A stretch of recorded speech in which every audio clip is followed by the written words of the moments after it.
Good morning, everyone, and welcome. This is Joe Scarice, founder and host of the Creative Birth Strategy Room here on Clubhouse, live from the Mummy Museum. So I'm going to get started here. We're going to have a great event today here in Philadelphia. Real excited about the opportunity of seeing everybody coming together this morning. So I want to start pinging some people in and get rolling with this, but we have the room all ready. Yordell and myself have been here since 7 a.m. Linda just pulled up. We have a couple guests already showing up here, some vendors. So we're really getting rolling for this great event this morning. It'll be 9 a.m. to 5 p.m. and then we're going to lead it into a happy hour at Moonshine Philly, right down the block. So that's pretty cool too. So let me just ping a ton of people in and get started here in just a few minutes. Our discussion this morning will be maximizing your return on investment investing into real estate rentals. So we'll dive into that as well. I want to also take the time to thank our sponsors, which have been just such a vital part of our growth and opportunities here. Myself, with Landmark Capital, one of our main sponsors. We're an asset-based lender here in the United States, all 50 states. We provide lending for 1 through 4 residential, 5 through 25 multifamily. We look at new construction. We look at fixed to rent, fixed to flip, blanket loans, unsecured business lines of credit or construction lines of credit. And we're here to provide hopefully strategy and education to our real estate professionals. Also, we have MB Capital, which is our unsecured business line of credit program. So if you have any questions on unsecured business lines of credit through your LLC, love to have a discussion on that. One of our main sponsors as well. Also, Realty411 with Linda Pelagas. We're here live at the Mummy Museum here in South Philadelphia for a great event. We have 125 people paid, registered to attend this event this morning. So Linda has been a great asset of being a collaborator in national events throughout the country, national publication. We've had events in LA. We've had events in Dallas, Florida, Fort Lauderdale, Miami, New York, now Philadelphia for the second year, Denver. We're really pushing the lever in bringing a national exposure to education and strategy, of course. And then we have Perkatech. I always leave the best for the last. Mr. Yordell Perkins, as I call him, Oz behind the drape. He is our social media strategist. He provides insight to social media strategy and education, but he has been basically the man when it comes to putting this whole entire podcast together. He coordinates all of it, and I can't thank him enough. Great friend, great associate. Met him at actually one of my own networking events on a breakfast that we used to have on Fridays. So that's been, what, decade going, Yordell? About 10 years now? So Yordell stays quiet. He's more of a, like I said, Oz behind the drape, so he's staying a little quiet behind the scenes here in the podcast, but he's been a great tool and great asset to the whole event and putting the event together here today. He helps the CRM and the database, and today's my presentation at 9:30 will be on real estate investor mindset. So I'm excited about that, and it's a new presentation, so I think it's going to be really different than what I typically discuss, which is primarily on asset-based lending. So today's discussion, maximizing your return on investment, investing in real estate rentals. Let's dive into this. Good morning, Joseph. Safe travels back from LA. Good morning, Joe. Yeah, got back safely from LA. Still screwed up from the time change. Yeah. So did you see where the rates changed this morning, this week by almost a full quarter point? No, I didn't notice that. Yeah, rates closed down at around 7.30. A lot of pressure on inflationary issues. I really don't see the Fed lowering the Fed rate anytime soon. But irony enough, single-family permits for investors are performing very well in February 2024. European inflation is now impacting United States inflation.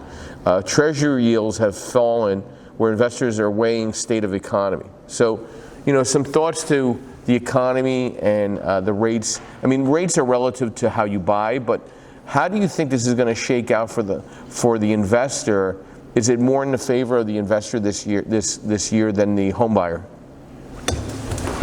That's a tough call, right? I mean, everything that we were anticipating with the rate lowering this year is not happening, right? They were calling for 6 rate cuts, then 4 rate cuts. CPI came in hot at 0.4.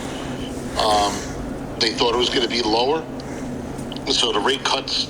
Now the anticipation is 1, maybe 2, and probably no rate cuts until after the election, which may show that this is politically motivated. Surprise, surprise, right?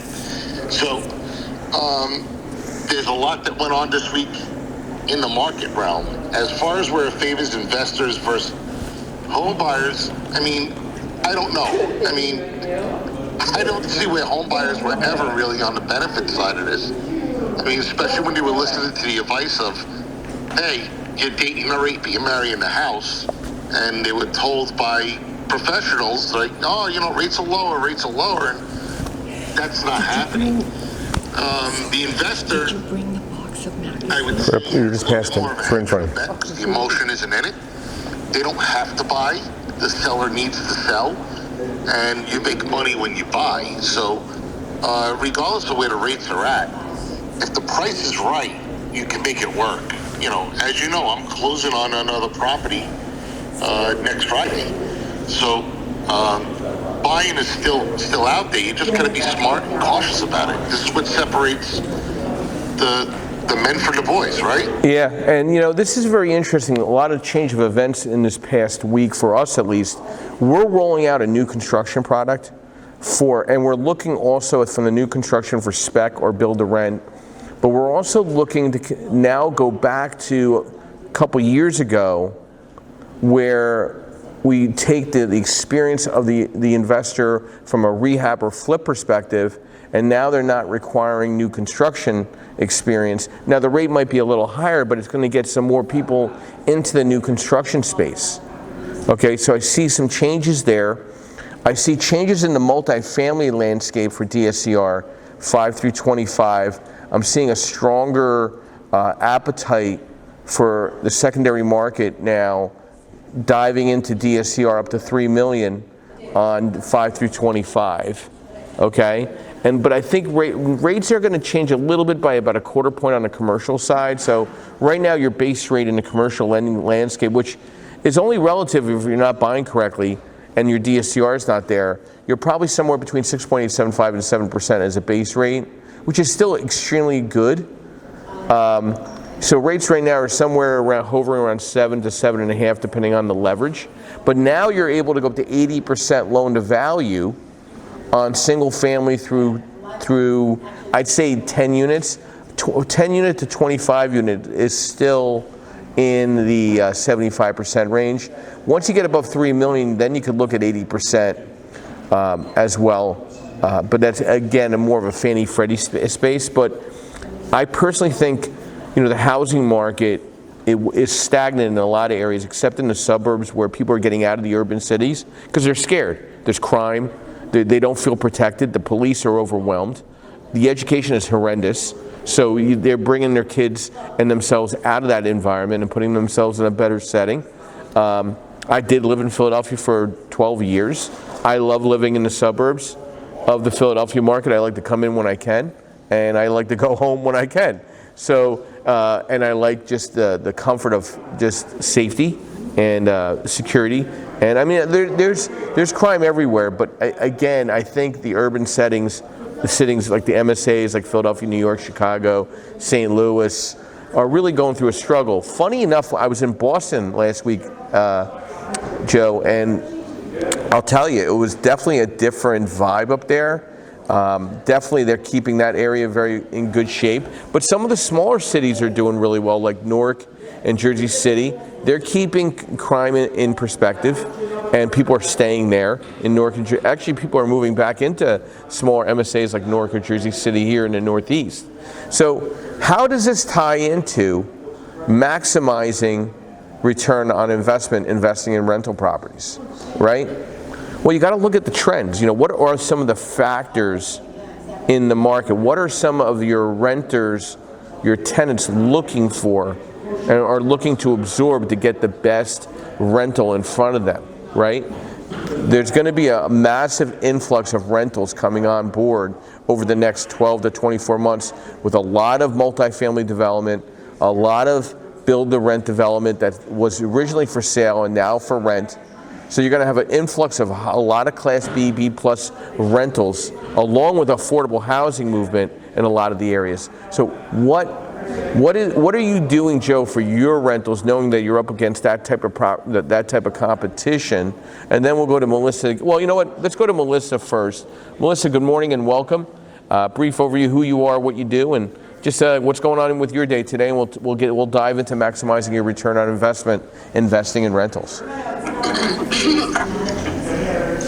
Hi, Joseph. Thank you guys so much for having me on today. Yeah, I was very interested in what Joseph actually was about to say, so I'll be real quick. My name is Melissa King, One Last I LLC virtual assistant here in West Michigan. I am a realty bookkeeping and admin professional. I'm also a licensed referral agent here in West Michigan actually, and a notary public. As always, Joe, I'm here to learn because you guys always have so much to say, and it's no matter where you're at in your real estate journey, this is a good place to be. And I'm constantly telling people to get onto this clubhouse, and I don't understand why they don't do it. So I guess they just don't want to grow, or they're too busy for education. I don't know. And another thing I wanted to say real quick before we go back to Joseph is good luck today on your event. I so wish I could be there. Well, thank you, Melissa. Yeah, we're really stoked about it. Joe is actually going to supposedly make an appearance. It's like seeing Bigfoot. So we might see an alien invasion of Mr. Martella here at the Mummery Museum in South Philadelphia. Great location, great venue. It's already set up. We're ready to rock and roll. This was, I think, a much better move. We're going to be providing complimentary breakfast and lunch to our attendees.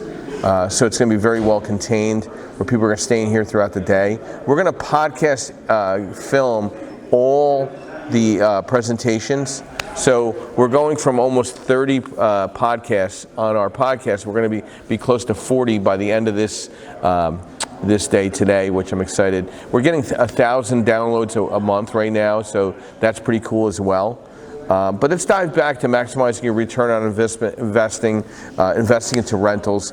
You know, I think one thing, and I'll give Joe some tools to discuss.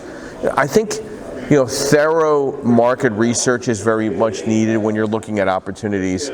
You need to conduct a comprehensive market of research to maximize your real estate investment returns. You really need to understand your market. You know, I keep telling people, go to a zoning meeting, go to a community meeting, go to a council meeting. That's where you're seeing the winning and the losing in the transactions in that market. Investing in up and coming areas. You know, untapped potential can be very rewarding. Looking for developing neighborhoods with potential for growth. Keep an eye out for urban development plans and government initiatives while also assessing the area's infrastructure. Understanding also the rental demand in that is crucial to maximizing real estate investment returns. Analyzing that market to identify areas with high rental demand where tenants are eager to rent your property. Choose locations with expanding populations, flourishing job markets, and attractive amenities. Be the landlord everyone desires by understanding what renters want and delivering unique elements. By providing outstanding rental properties, tenants will be flocking to secure your location, increasing rental profits. Renovating and improving the property. It's not all about when you finish the renovations, how you maintain the renovation following the occupancy of that tenant. After purchasing that property, it's time to make it shine. Renovating and improving your investment property is key to maximizing its return. Enhance the interiors, add new fixtures, give it a fresh coat of paint. Don't forget to enhance the curb appeal with a beautiful garden or welcoming entrance. Remember, a well-maintained property attracts desirable tenants and yields a higher rental income. Effective property management is critical for maximizing real estate investment returns. It includes meticulous maintenance, tenant screening, timely rent collection, and swift resolution of issues. Hire a professional property manager or develop an efficient management system yourself. Happy tenants will be well-maintained properties are the key to financial success in the real estate market. So always keep your properties in top-notch condition.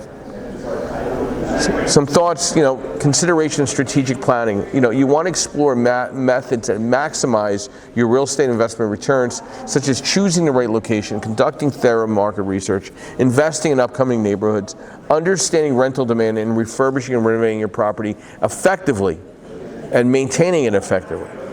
Joe, your thoughts to my overview so far on maximizing your ROI? No, that was a really good overview, right? And I wish I had a pen and paper so I could hit point by point, right? So we talk about market research, right? And it starts off with understanding the bigger economy, what's going on around you, right? We started off that this morning with the interest rates and the impact of the interest rates and how the 10-year bond affects the interest rates, what's going on in the market, inflation overseas coming over here, right? That all plays a role into real estate investing. If you don't think that everything's intertwined, well, then you are really, really mistaken. Then you look in market research, right? Well, Joe, you talk about it all the time, right? Migration reports, United Van Lines, U-Haul, and other sites that are like that tell you where people are migrating. There's other sites that are pay-for sites that you can find that information out if you want to. What does the rental market look like? How long are properties sit on the market as rentals? Not just, we always talk about days on market for buy and sell, but what does the days on market look like for a rental? And you have to consider that as well, right?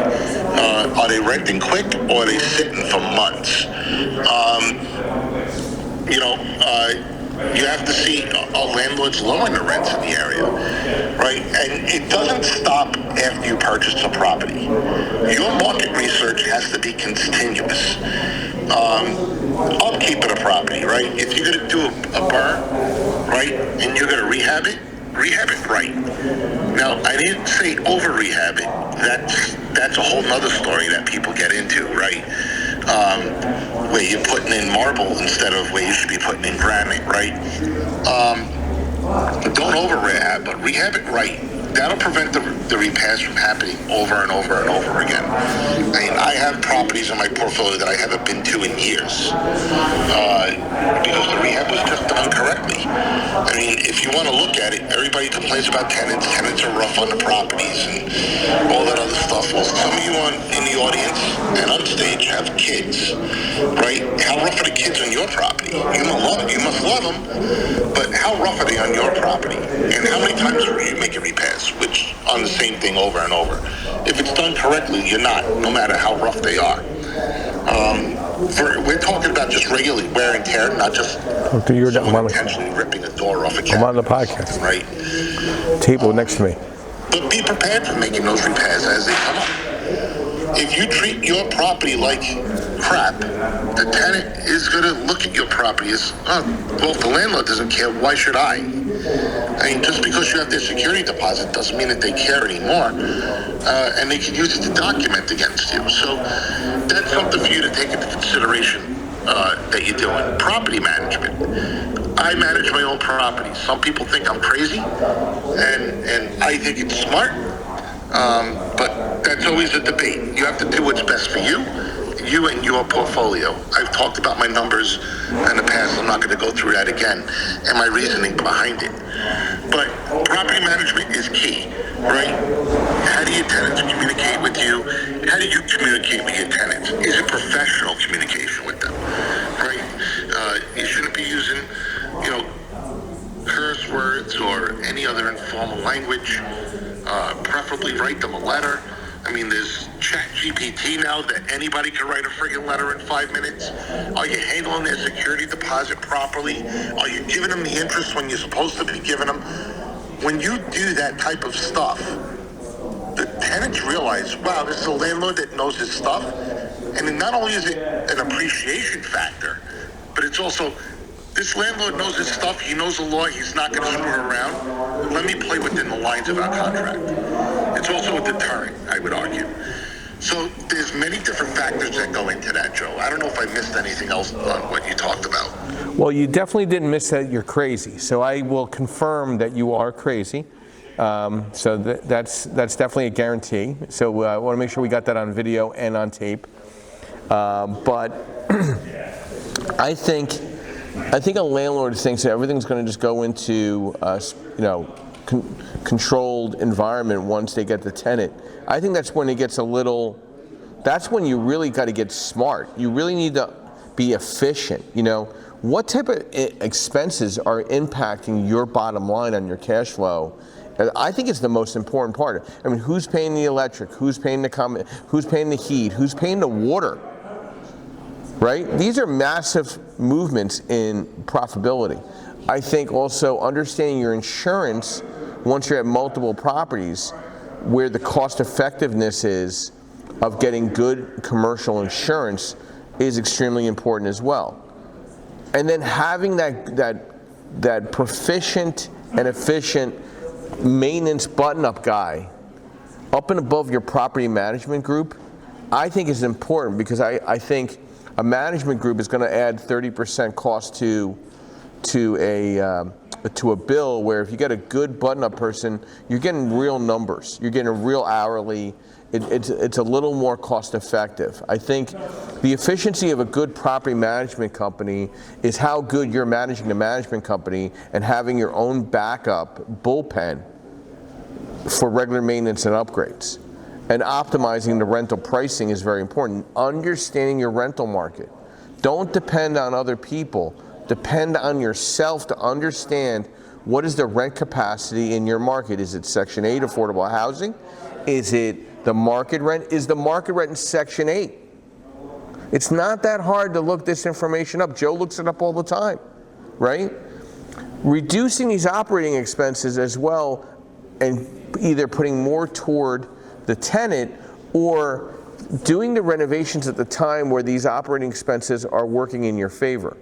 And then also understanding the tax implications and the benefits, meaning for depreciation, the maintenance and operating expenses. Consult with a tax professional to ensure you're leveraging all available tax advantages. And another thing I think a lot of people don't do is leveraging technology for efficiency. Having a good property management software or QuickBooks. Adopting property management software to automate tasks such as rent collection, lease management, maintenance requests. This not only reduces administration costs, but also improves tenant satisfaction through efficient service. Melissa, some thoughts to the comments I've made so far on maximizing your ROI investing in rentals this morning.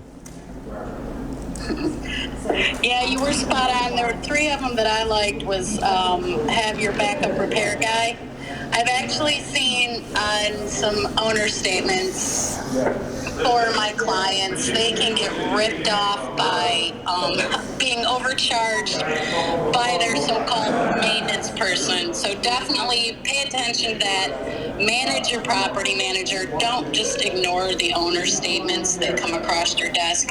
Or if you've got somebody entering them like I do, make sure that you're reviewing your financials every month. And I would still say don't rely on just the financials you get from your bookkeeper or your CPA. Do look at those owner statements, because those are the best way to keep an eye on the expenses. And if you're not, yeah, that's dangerous. And I do like use the tech to automate as well. I've been in this business for over 15 years, and I've seen it grown. Automation really is making it a lot easier for you to do your own management, like Joseph, if you want to. It's making it easier for the property managers to help you keep your expenses and put more money into your pocket, just in general. So, but my biggest thing here is manage that property manager, manage all of your team, so that you have an idea of what's going on. Don't expect to get into this business and just let it run without keeping an eye on it. You know, this is a long-term venture. This is not a short-term venture, and I agree with Melissa, and thank you. You know, you have to look at the big picture. You're taking out a 30-year mortgage. You're signing a 12-month lease. You're building a relationship with that tenant. for 1 year, 5 years, 10 years. I know some people that have tenants for 20 years. Okay? The turtle will always beat the hare in optimizing and maximizing return on investment, investing in real estate. At the end of the day, you could come up with all these different acronyms that come up: short-term rental, mid-term rental, boarding rooms, all these other creative ways that people are trying to come up with. I don't know what they're coming up with, but at the end of the day, there's a 12-month lease. You buy a property correctly, you renovate it correctly, you refinance it correctly into a long-term environment. The rate makes sense based on the DSCR, and you work that property. And then you do the next one, you do the next one, you do the next one, you do the next one. You try to leave as little money into the deal as possible, and you try to maximize your cash-on-cash return, you maximize your DSCR, and you buy smart. You make money when you buy, and maximizing that return on investment. Good morning, Nathan. I invited you up. Welcome. Brief overview of who you are, what you do, and thoughts to our discussion this morning, maximizing your ROI from the Mummery Museum here in South Philadelphia this morning. Oh, that's where you are. Okay. So hello, everyone. My name is Nathan. I'm a real estate agent at a notary public. I live in Bucks County, Pennsylvania, and for real estate licensed in Pennsylvania and New Jersey. So I saw you guys hop on. I just wanted to kind of listen in. You were saying in the beginning that there's actually a new program potentially coming for new construction builds, and whatnot. I was wondering if you're actually going to talk a little bit about that, because I'm a little curious about it. Sure, I'll go over that a little bit. And I think there's such an appetite now for a lot of these investors that are transitioning from renovating properties, because there's just not enough properties to stay busy. So in the old days, which we're talking only 2-3 years ago, 4 years ago, if you had 5 rehabs and or 5 flips completed in the last 24 months, you were available to do a new construction project. Now, the preferred environment would be oh boy, we're getting a little background noise. So the preferred environment would be owning the land already, having the third-party work done already, meaning the renderings, the permits, all the things that need to be done, the general construction bid. Most lenders are not really interested in being involved with the acquisition of the land, because who knows when those permits are going to come through? Who knows when those renderings are going to come through? So we want somebody that's going to be proficient, that understands that permit process. It's a very unique environment.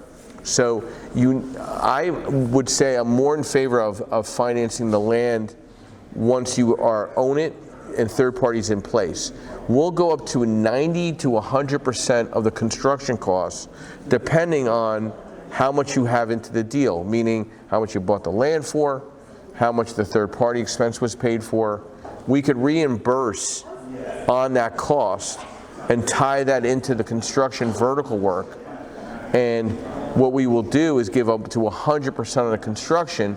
You're going to come in with the first draw, meaning you're going to dig the hole or put the foundation in, and then we're going to reimburse you, and then go from there.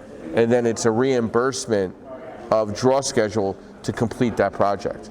Does that make sense, Nathan? Yeah, that does. It's interesting, because I've never seen anybody outside of your big developers and stuff say they're going to do any type of funding on the new construction on land and stuff. So that's very intriguing.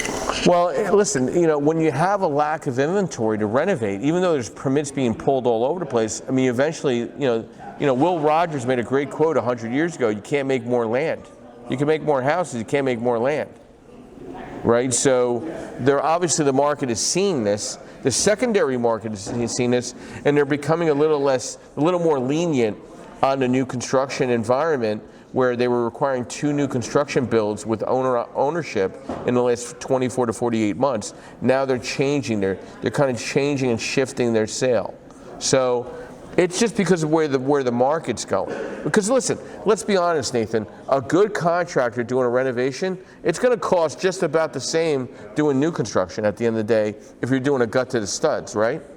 Right. I mean, everything's going to be basically the same, because if you have a house that's in such bad shape, there's a chance it may even potentially need to be torn down in the first place. Correct. It's that bad. So what's the difference at that point if you're paying for the renovations or you're just paying for brand new construction? Well, that's what I'm saying. And listen, you might be able to save the foundation. So, like, I don't know if you've ever thought about that, but sometimes you could work from the foundation that's there. Just the house has gone to shit, right? So, that could be an opportunity too. So, if you already have the foundation in place, all I need to do is give you the money to start to build, and I'm giving you 100% out of it because you already bought the property, you already have the permits, you already have the general construction scope of work, you already have the renderings. Why wouldn't I finance that? Yeah, no, I'd agree, because there's sometimes where I'll see properties in Philly where I'm looking at it and going, there is no point to try to rehab it. Like, the foundation probably is fine, like obviously the hole in the basement's there and whatnot, and it maybe needs a little bit of work, but nothing probably crazy, but the rest of the structure's gone. So yeah, the foundation's there, it does make it a heck of a lot easier. And in Philly, everything just the foundation's already there because of the age it is. Well, think about it. There's still some tax abatements out there in a lot of these MSAs throughout the country, and not as good as they once were. But the marketing of a new construction is a lot easier for a realtor like yourself than a renovated property, right? I try to talk to my clients whenever I can about doing, like, they're getting a mortgage to buy themselves, about doing like a FHA 203K and say, look, like, there may not be a lot of options that are ready to go, but we can look at stuff that's not ready to go, and you guys finance the rehab after that. It takes a little bit longer.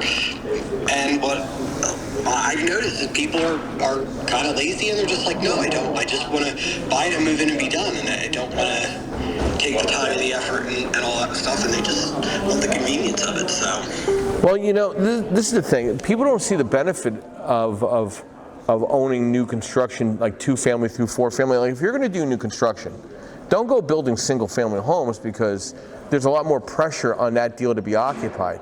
Build a 2-family. I mean, you're only talking about a $30,000 difference in the grand scheme of things. And at the worst case, if you ever wanted to sell the property, you could sell it also to an owner-occupant that could buy it FHA, VA, USDA, or conventional. It's an easier sell, right? And another thing is the home warranty that you could put on that property is a lot easier to obtain than a renovation loan. To get a warranty is going to be a little higher in cost. I mean, we're talking $400 a year, but just to get a better warranty to the house, it's a lot easier with the new construction, is my thoughts. Yeah, you always have a lot of good information and whatnot that you're always sharing, so I always appreciate it. I like to listen in. So. Well, Nathan, it's always nice to see you at these events that we attend, and listen, I like to keep people informed because I stay informed.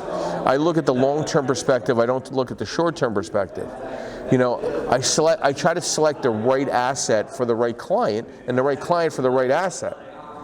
Okay? If somebody's buying single families, 100 of them, they could facilitate, if they're managing that out with a property management company, that means they could own a 100-unit as well. So, like, I have a client right now that's been buying single family through 4-family. He's close to 300 doors. Now he's like, hey, I could buy 25 doors at a time just by buying these motels and converting them to Section 8. He's now at his 6th motel conversion into a 25-unit multifamily. So he was able to add another 300 doors to his portfolio in 6 months instead of 2 years. And that's amazing. And that's my long-term goal for, like, myself and whatnot for the real estate retirement plan, because the retirement plan for realtors that I've heard for years is we work until we die. So my goal is to have somewhere around 50 to 60 doors, and like, you're probably in Philly and Bucks County and stuff. And if I could eventually get to the point where I can buy a 20 unit at once, that shrinks that time frame to get them a lot quicker. So. I mean, listen, I always enjoy the real. I get a giggle. I usually mute myself so I don't make a snarky comment but I get a kick out of that realtor that says, I've been in the business 17 years or 22 years. Or I'll go to an expo and I'm like, hey, do you work with investors? Oh, no. I'm like, well, then you must be bored out of your mind all day. There is so, I mean, I don't get it. I don't get it. Like, I kind of limit myself with the realtor expos at these points because 80% of the realtors there, one, they can't even bend over and touch their toes, but two, they're not really interested in understanding the investment space. Most realtors don't know what a good deal is if it was stapled to their forehead because they're not willing to get educated with investors. Yeah, that's the thing. I've worked with a few, and I own one rental property myself. But I would say I'm probably not as well educated as I should be to work with one. But I'll say this: if anybody's on here, if you're an investor and you want to work in the $1 billion market, I'm looking like I would be happy to work with an investor. I'm an agent who wants to be. You're trying for that purpose. But you're trying, Nathan. I mean, listen. Most people don't even know what after repair value means, maximum allowable offer means, cash on cash return. I mean, Joe's not even a licensed realtor, and I feel he's more proficient in training real estate agents than real estate agents training real estate agents on investing. And I just want to get a little intake from Joe because, Joe, I know you've helped out some realtors to better understand investing. What's your thoughts to Nathan? Where did Nathan go? Nathan disappeared. There's Nathan. Yeah. That's okay. Joe, some thoughts to what Nathan was discussing in regards to being a realtor investor friendly. Yeah, so listen, every realtor says they want to work with investors until it's time to work with investors, right? And a lot of the things are, you know, and it's not about being investor friendly or knowing how to do the evaluations, right? So a lot of the things with the realtors that I've experienced, they start sending me deals. And I was like, no, don't send me deals. I'll send you the deals I'm interested in. I'll find my own deals because I obviously don't need MLS anymore, right? I need access with Zillow and Trulia and what have you, that's sufficient enough access to on-market properties. So you look to the realtor for the pocket listings or the off-market properties they have come across, and the deals that they can't make or they don't want to put on the market because the house is a little too ugly. Or a lot too ugly, then that's where the investor kind of steps in and serves with them. But when you're working with an investor, listen, we're no angels, right? As investors, we're looking at a lot of properties. We're putting a lot of low offers in because that's where the numbers make sense. And a lot of realtors don't want to deal with that. They want to deal with the homeowner. And I'm going to be honest that I think a lot of realtors got spoiled, especially in a market like this, where you're only showing a couple of houses and then a buy decision has to be made because people are scooping them up. So you don't have to go and show the 10 houses. You're showing 2 or 3 houses. So there was a lot of periods of time, you know, that seemingly coming to an end where realtors didn't even want to deal with rentals. Oh, too low of commission for me.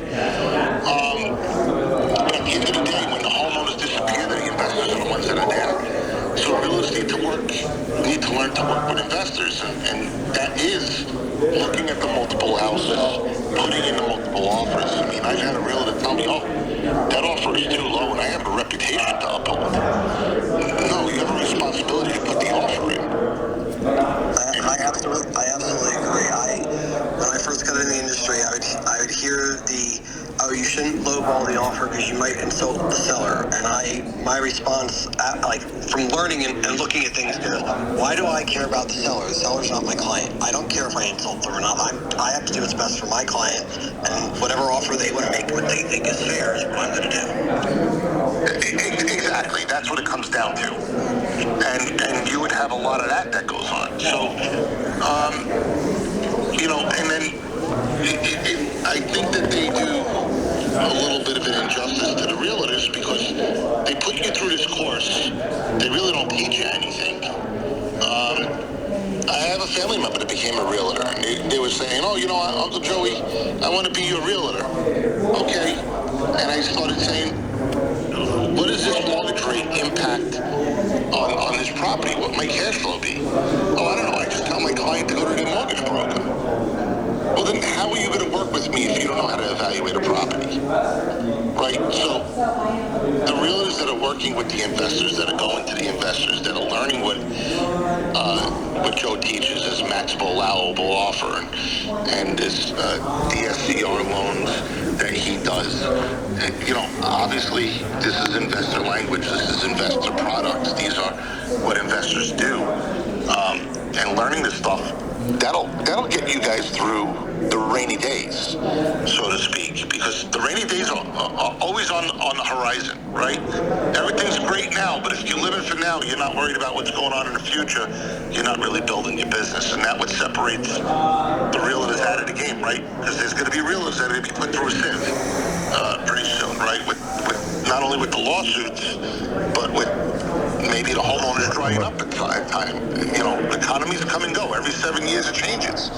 And that's where it goes down to. So that's my 2 cents. I'd like to add something to you guys. I think, you know, we're the only podcast, the only room here on Clubhouse that offers several things here. One, real education with very limited agenda, meaning we're not selling any workshops, we're not selling any books.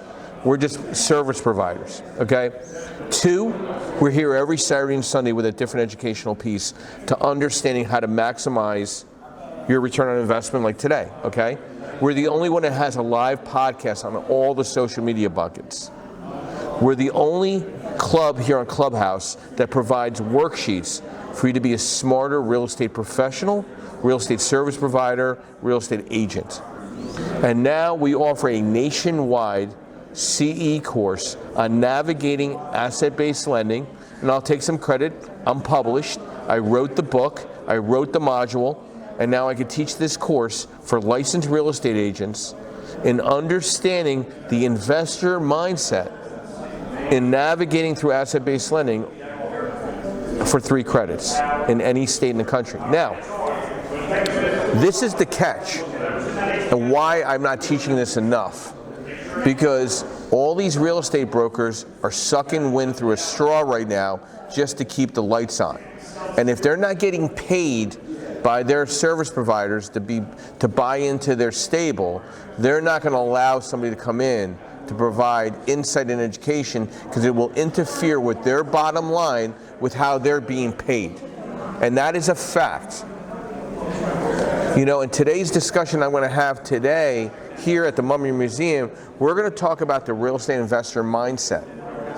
We're going to take off the gloves in understanding how to maximize who you are as a real estate professional, how you conduct yourself as a real estate professional, and taking no shit as a real estate professional.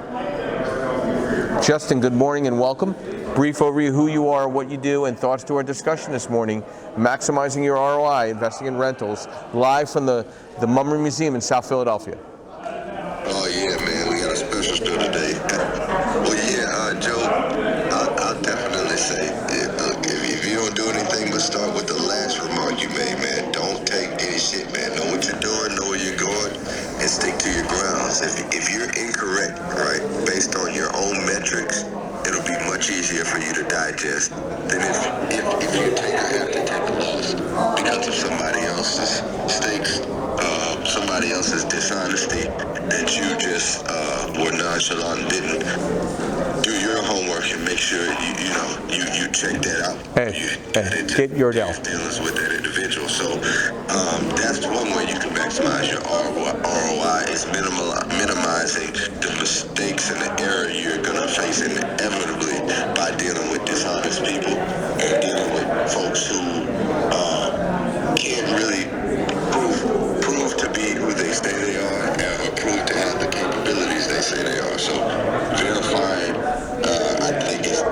I know it's essential, right, from first-hand experience. Another thing I would say, and this goes for sure, if anything that you're doing, is you always begin with the end in mind. So if I'm looking at a property, if I'm looking to achieve a goal in real estate investing, whether that's get X amount of doors, whether that's yield a certain amount of liquid off of a flip or something like that, which, you know, good luck to you if you can take those kind of risks right now just to do something in investing, right? I advise structuring it. We're going to end in a little bit, so just be ready. You're down. I'll maybe in 5 minutes. Just make sure. And maybe in 5 minutes we're going to end this. I just want you to be around. And that goes with knowing your market and understanding how real estate is moving currently, and maybe and possibly it should be moving during your holding period. I just think that having an entire plan, you don't want to just go buy something because someone said it was a good idea. I think that's a horrible idea. I think it's a good idea to have a financial strategy, right, and use real estate as a vehicle to move that strategy along, whether it's just for a safety net or if it's for something that can actually buy you a lot of your time back in life and in some other ways. So just absolutely unequivocally be educated and keep educated and informed, willing people around you, and you'll be fine. So, Justin, real quick, because we're going to try to end this room a little earlier than usual, just because we were starting to get a lot of people in the room, as you can hear a lot of background noise. Give me 3 bad things that could happen, minimizing your ROI, that you have experienced personally on investing. Because you're a general contractor, a licensed real estate broker. Give me 3 mistakes you've made on minimizing return on investment. Number one is not, trusting and not verifying, right, that a general contractor is skilled in all of the things that he says, okay? So, for example, one of the main things you got to heard me talk about the struggles that I've been dealing with for about a year and a half is a flip that I had in a very good location, but I had a very bad guy messed up my framing. When you mess, and you can mess up different things in a flip and it not affect you as much, right? And he messed up sheet rock, it wouldn't have been a problem, right? I could have ripped the sheet rock out and done it again. But he messed up the skeleton for a house, right? The framing of a house. Everything is built upon that. And so that was a really tough lesson that I'm still licking my wounds from. Because it lost me a lot of money. For me, a lot of money, right? And so that's mistake number 1, right? Another thing is prioritizing. I've missed opportunities by not having my credit ready. And I mean ready and strong. There was a time where my 600 could go get me funding. I haven't had 600 in a while, but it was the time when that could get me funded 2.5 years ago. That could get me the funding that I need, or 605 or something crazy like that, with the bank, right? I've had moments where, of course, my credit score went up for me to be able to buy properties, but it went back down during my time of turbulence, during my time of in between my projects, trying to find other things, and it kept me from being able to repurpose, right, my old projects to keep moving, to pivot, to do the things I needed to do to exit and get out and into more deals, right? And that's so you stay ready at all times. Once you're in this game, or once you make a decision to get into the game, stay ready, keep your jersey on, and stay warmed up, and then a third thing I would absolutely say, without a doubt, is have a strong team. And that does not mean that your team is exclusive to you. So you don't have to feel pressured to have a team that's exclusive to yourself, okay? This team just needs to be committed to real estate and being a professional. I'm on a call. Maybe not the prettiest person. I'm on a call. I'm on a podcast. But they are maybe the dirtiest or the most well-connected when it comes to their information on real estate investing, right? When it comes to a lender, they are real estate investor friendly. They understand.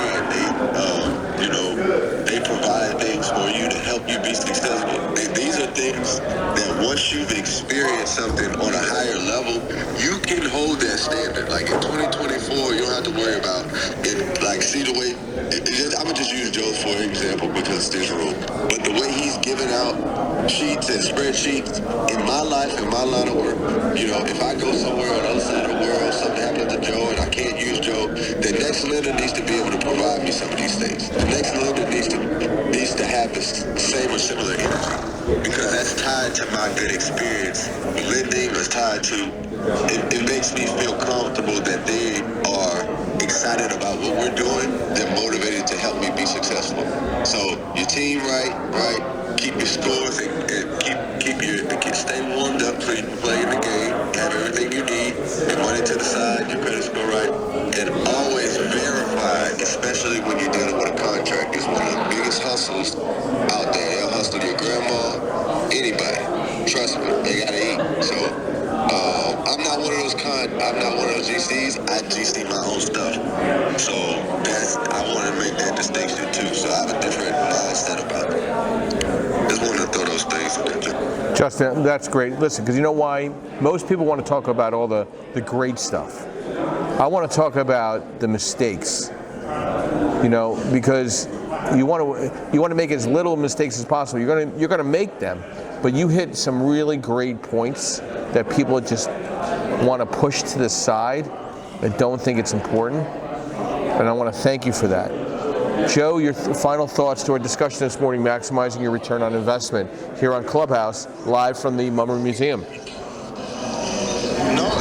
was a really good discussion today, as always, Joe. You know, a lot of good information, and exactly as you said, right? No sell-a-thons, no looking to just sell someone something. You're actually looking to educate people and talk about the mistakes, so people are not going to make those very same mistakes, right? Because that's where we learn most from. We learn most from our mistakes, not from our successes. Because the mistakes really will hurt and teach us the lessons. Really good stuff. And I look forward to seeing you today. Just going to get some contractors squared away before I head on over, so Bigfoot will show up. I won't shade for that reason. But no, good conversation today, Joe, as always. Joe, thank you for your support. I know we bust each other's chops, but it's done out of love. So I want to thank you for always being part of this great discussions, because I don't think people really take into consideration the income and expenses to a property. They just don't look at the entire inner gizzards of what is going to impact your bottom line. I mean, great. I agree with you. I couldn't agree with you more than that, because, you know, a lot of people pull out these fancy jokes and say, oh, you buy a rental now and it's not cash flowing out, but over time it's going to be cash flowing as appreciation goes up and the rents go up and everything can't go up. There has to be a ceiling at some point. Exactly. And you're buying a property now. So if I'm buying a property now at a loss, like, am I going to be able to handle that loss for 5, 10, or 20 years? That chart shows the property goes up. Right, that's the question, right? So you make the money when you buy. And you can play with the numbers, just don't play with the numbers and be disciplined. Thank you, Joe. Melissa, your final thoughts to maximizing your ROI investing in the rentals. I definitely liked what Justin said about the credit score. Always work on that and keep it high. It helps you throughout life. Trust but verify. Use contracts. That'll help you. That holds everybody accountable. Manage your teams and don't discount the value of somebody's network. That can help you always. Thanks, Joe. You have a great day. Thank you, Melissa. We're here live at the Philadelphia Mummer Museum in South Philadelphia on 2nd Street. We have 8 great speakers today of education, strategy, and networking. The room is getting filled up. We're going to have over 100 plus people in the room, probably close to 125 people. We have breakfast, we have lunch. We're going to go great happy hour at the Moonshine Philly at 5:30 in the evening. So if you can't make our event today and you can make the happy hour, come down to the happy hour Moonshine Philly, grab a drink. It's on you, not on me. And we could have a great little time and just networking and building relationships. And that's what the Creative Birth Strategy House was built upon, building relationships. I want to thank our sponsors. I have Percatech, Yardell Perkins, who's our backbone to all our social media presence here online and in person. I want to thank Realty411, Linda Pelagas, who's putting on this great event here at the Mummy Museum, a national publication, a national event planner throughout the country. MB Capital, unsecured business lines of credit for your LLC and to be a real estate professional. And then Lenmark Capital, your asset-based lending group. Here, myself, Joseph Scarice, head of origination in single family through 4 family, 5 through 25, new construction, blanket loans, multifamily, strategy discussion, educational discussion. And we're here to provide education every Saturday and Sunday, 8 a.m. and every Sunday morning, 9:30 a.m. Eastern Standard Time. We're the only club that has a podcast, has a room, has educational settings, has national events, and now is providing CE accreditation for real estate agents in every state in the country. So we're going to finish off this room with a quote, which I always love to do. Keep the faith, drop the fear. I'll see some of you here in South Philadelphia. Otherwise, I'll see you back here tomorrow morning, 9:30 a.m. with another educational discussion for everybody to listen into. Thank you very much. Checking out here at the Mummy Museum. I'll be ending the room in the next 30 seconds.